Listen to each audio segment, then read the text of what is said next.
తిరుమలలోని అతిపెద్ద డ్యాం పాప వినాశనం గేట్లలో కొన్ని భాగాలు దెబ్బతిన్నాయని రాష్ట్ర జనవనరుల శాఖ సలహాదారు కన్నయ్య నాయుడు తెలిపారు. ఆయన తన బృందంతో కలిసి పాప వినాశనం గోగర్భం డ్యాములు పరిశీలించారు. అయితే డ్యాం గేట్లలో కొన్ని భాగాలు దెబ్బతిన్నాయని, ప్రస్తుతం ఉన్న గేట్లు మరో 2 ఏళ్లు గట్టిగానే ఉంటాయన్నారు.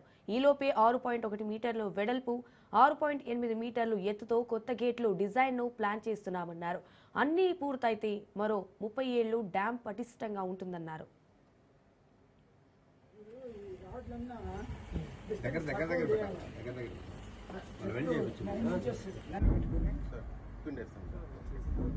డైమెన్షన్స్ ఏం అవసరం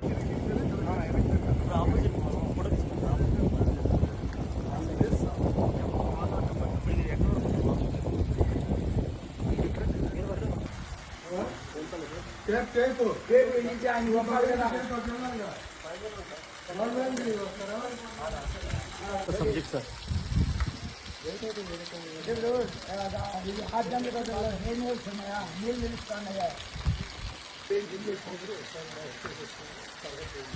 మధ్యలో కాకుండా కింద కూడా ఇప్పుడు ఆడ పైపు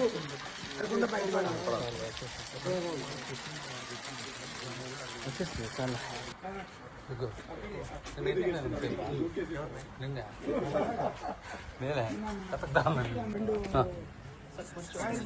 రెండు యాంగిల్ స్క్వైర్ బార్ చేసి మళ్ళీ ఒక ఆర్జెంట్ గ్రీన్ పెట్టి దానికి ఫుల్ పెట్టాడు.